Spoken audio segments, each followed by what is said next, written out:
Let's take a look at your right-hand panel. Here you can hide and show all columns, or hide and show individual columns. You can also move the columns by clicking and dragging. Next, you can see your rows. Here you can see those data types again. The next section is your sheet stats. These stats include a short description generated by AI, a chart and table, and a column summary. Lastly, on this panel, you will see our new Sheet Assistant. The Sheet Assistant allows you to ask any questions based on the functionality that exists in Gigasheet.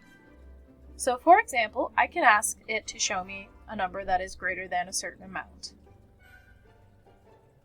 It will show me the steps that it's taken to generate the answer.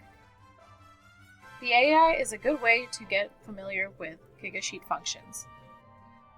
And that's the quick overview for your data exploration.